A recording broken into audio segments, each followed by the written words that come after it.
Bonjour. Aujourd'hui, nous sommes dans Matthieu, chapitre 14, et notre thème, de la multiplication à la tempête.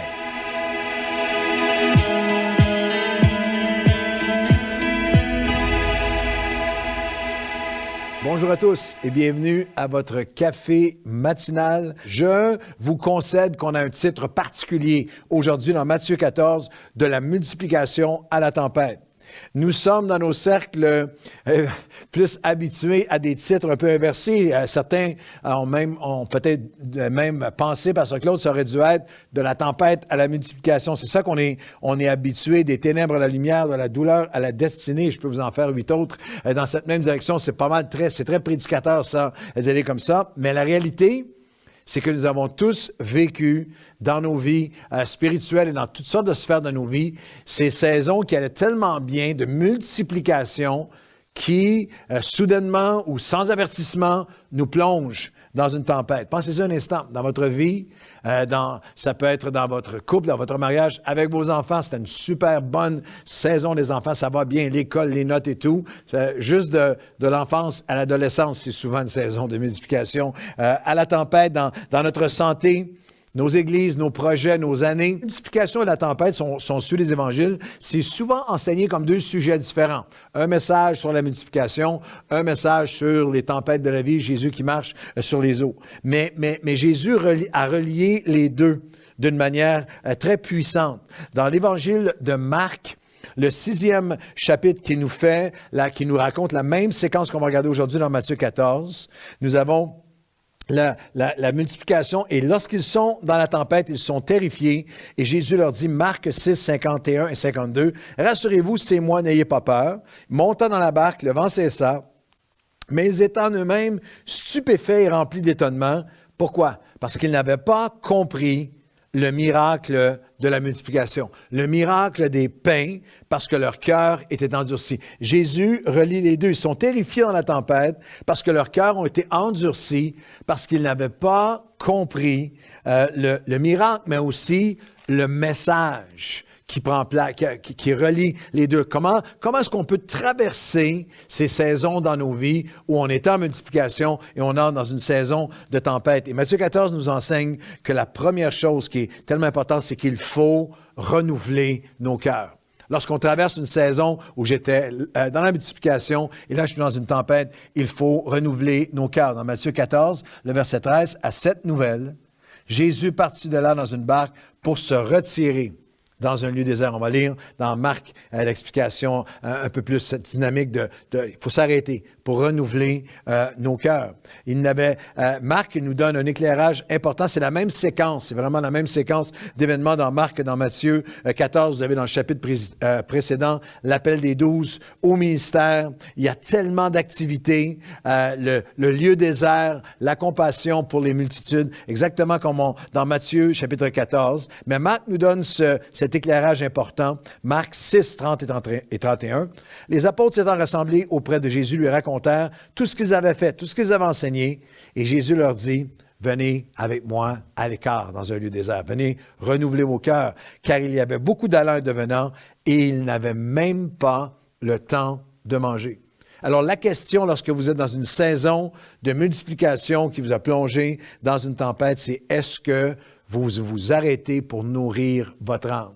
Est-ce que vous prenez le temps de nourrir votre âme, votre esprit dans cette saison? Et même encore plus, une question très pertinente, qu'est-ce que vous nourrissez? Parce que ce que tu nourris va croître. Ce que tu nourris va prendre plus de place. Alors, lorsque tu es dans une saison où tout allait bien et tu entres dans une tempête, qu'est-ce que tu nourris?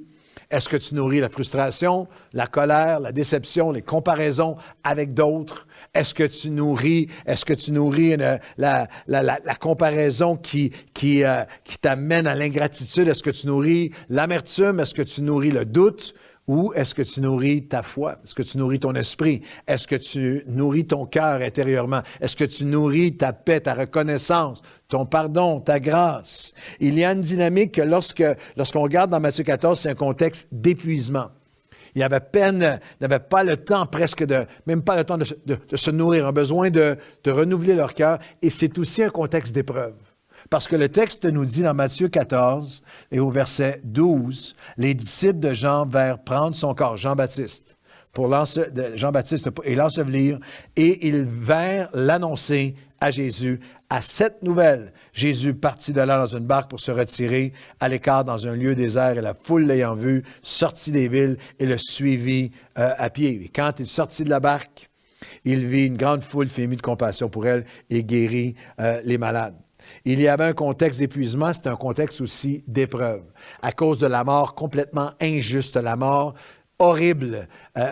C'était une injustice absolue, horrifiante de Jean-Baptiste. Jean-Baptiste qui est assassiné par un roi fou, par Hérode dans une soirée qui était comme une orgie romaine que vous pouvez imaginer à l'époque. Jean-Baptiste avait confronté Hérode parce qu'il avait littéralement pris la femme de son frère et elle, dans sa haine pour Jean-Baptiste, elle veut le faire taire. Il y a un moment de folie où la fille d'Hérodias danse devant le roi et lui, dans sa folie, dans son ivresse, dit « Demande-moi n'importe quoi, je vais te le donner. Donne-moi la tête de Jean-Baptiste. » Et le texte nous glace le sang. Dans Matthieu chapitre 14, dans notre chapitre, sa tête fut apportée, le verset 11, sur un plat qu'il a donné à la jeune fille, qu'il a porté à sa mère et les disciples vinrent prendre le corps. C'est littéralement un moment d'épreuve terrible, un moment d'injustice, un moment de peine, un moment de deuil où il faut renouveler nos cœurs. Dans la multiplication à la tempête, il faut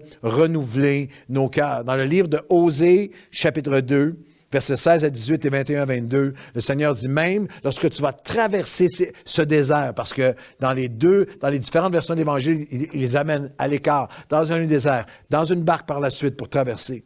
Mais dans Osée chapitre 2, il dit, lorsque tu seras au désert, je vais t'attirer et là, je parlerai à ton cœur. Je vais te donner, Osée chapitre 2, versets 16 à 18, 21, 22, je vais te donner une porte d'espoir au lieu de la vallée des larmes. Et là même, lorsque tu traverses la multiplication à la tempête, si tu renouvelles ton cœur, tu peux en sortir avec une plus grande connaissance de Dieu.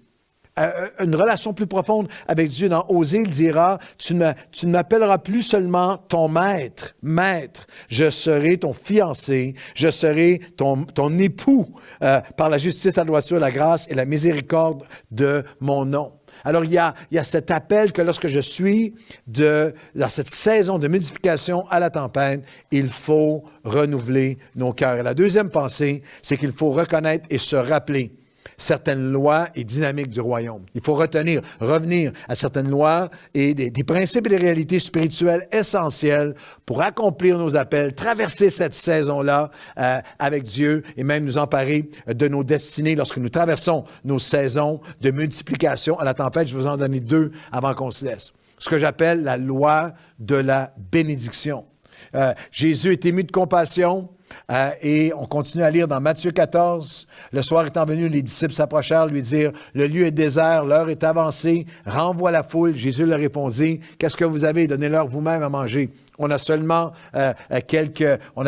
5 pains et 2 poissons. Amenez-les-moi. » Et là, nous lisons dans Matthieu 14, verset 19, « Et il leva les yeux vers le ciel, prit les pains et les poissons, et il rendit grâce. » Le mot grec veut dire « et il bénit ».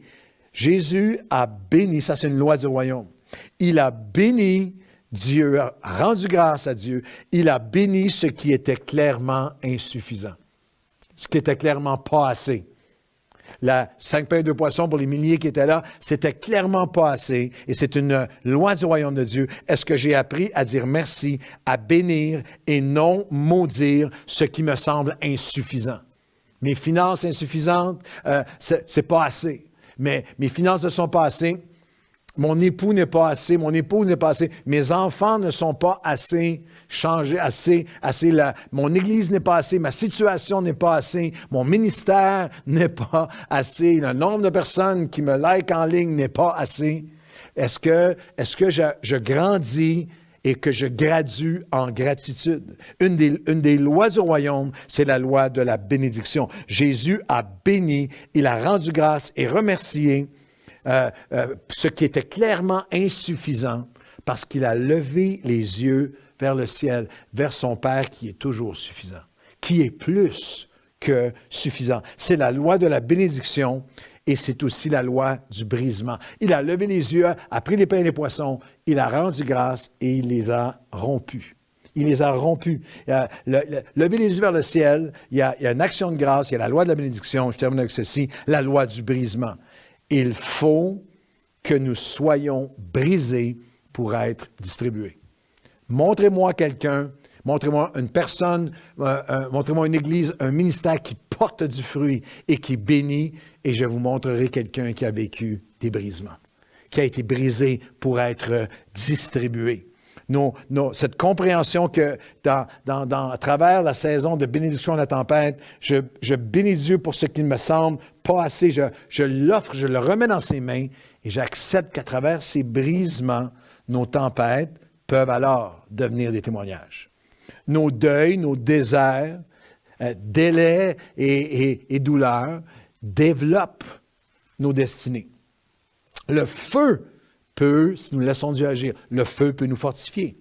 Les meurtrissures de l'âme nous font maturer afin de pouvoir accomplir. Les brisements produisent des hommes et des femmes qui sont capables de bâtir, qui sont capables le brisement produit la bénédiction. J'en suis venu à reconnaître dans ma vie et dans la vie de tellement de gens que j'ai côtoyés, puis aussi à travers l'histoire d'hommes et de femmes de Dieu today. Et à travers tous ceux que j'ai côtoyés qui servent Dieu, et dans ma propre vie, j'en suis venu à reconnaître, réaliser que ce n'est pas dans mes positions, mes saisons, où je me sens en contrôle, où je me sens fort, où je pense que je maîtrise les choses, où je suis à partir de mes forces à moi, que Dieu va agir le plus. Mais nos brisements nous amènent à un abandon, à un relâchement, à un sacrifice de tout ce que nous avons, qu'on offre à Dieu. Et ça, c'est le seuil. C'est là que le miraculeux commence. Le brisement est le seuil d'entrée du surnaturel. Le petit garçon qui n'était même pas compté a donné ce qui a compté le plus. À l'époque, lorsqu'on nous dit 1000 personnes, 2000, 3000, 5000, il ne comptait même pas les femmes et les enfants. Ce petit garçon, avec ses pains et ses poissons, qui n'étaient même pas comptés, a fait l'offrande, en fait, de ce qui comptait le plus. Nous croyons parfois que nos brisements nous disqualifient, au contraire. Lorsque nous venons à Dieu, on va prier ensemble dans un instant, on vient à lui et nous disons, Seigneur, je traverse une saison en ce moment. J'étais dans la multiplication et en ce moment, je suis dans une tempête. Je veux m'arrêter pour renouveler mon cœur. Je veux nourrir mon âme. Je veux renouveler mon cœur. Dans le désert, je veux te laisser parler à mon cœur. Et je vais croire que même mes vallées de larmes, comme dans Osée, je te conduire au désert et là, je vais te donner des vignes pour la vallée des larmes. Il y a un fruit qui va émerger de ceci et je veux vous défier avec moi. Priez avec moi. Seigneur, aujourd'hui, nous prenons tout ce qui semble pas assez dans nos vies, tout ce qui n'est pas assez et nous te bénissons. Nous te remercions. Nous levons les yeux vers le ciel, vers le Dieu qui est plus que suffisant et nous te remettons tout ce qui nous semble insuffisant. Viens nous briser afin de nous distribuer, afin de nous multiplier. Et ensemble, nous nous offrons à toi aujourd'hui avec action de grâce et nous croyons qu'alors que nous nous offrons à toi, tu vas faire ton œuvre de multiplication et que comme les disciples, de l'autre, ils ont été dans la multiplication jusque dans la tempête. Mais de l'autre côté de la tempête, il y avait une nouvelle dimension de ton action dans leur vie et c'est ce que tu vas faire dans la nôtre. Dans le nom de Jésus. Amen et Amen. Bonne journée à tous.